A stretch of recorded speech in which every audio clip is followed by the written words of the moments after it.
The IRS decides to audit Grandpa and summons him to the IRS office. The IRS auditor was not surprised when Grandpa showed up with his attorney. The author said, "Well, sir, you have an extravagant lifestyle and no full-time employment, which you explained by saying that you win money gambling. I'm not sure the IRS finds that believable."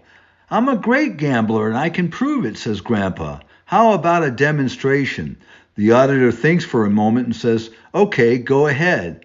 Grandpa says, "I'll bet you $1,000 I can bite my own eye."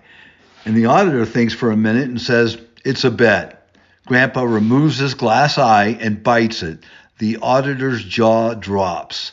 Grandpa says, "Now, I'll bet you $2,000 I can bite my other eye." Now, the auditor can tell Grandpa isn't blind, so he takes the bet. Grandpa removes his dentures and bites his good eye. The stunned auditor now realizes he's wagered and lost $3,000 with Grandpa's attorney as a witness. He starts to get nervous. "Want to go double or nothing?" Grandpa asks. "I'll bet you $6,000 I can stand on one side of your desk and pee into that waste paper basket on the other side and never get a drop anywhere in between."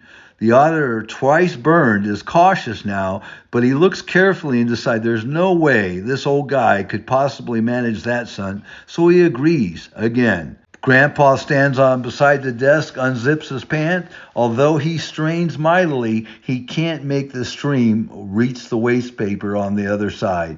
So he pretty much urinates all over the auditor's desk. The auditor leaps for joy, realizing that he had just turned a major loss into a huge win. But Grandpa's own attorney moans and puts his head in his hands. "Are you okay?" the auditor asks. "Not really," says the attorney. "This morning, when Grandpa told me he was summoned for an audit, he bet me $25,000 that he could come in here, pee all over your desk, and that you'd be happy about it."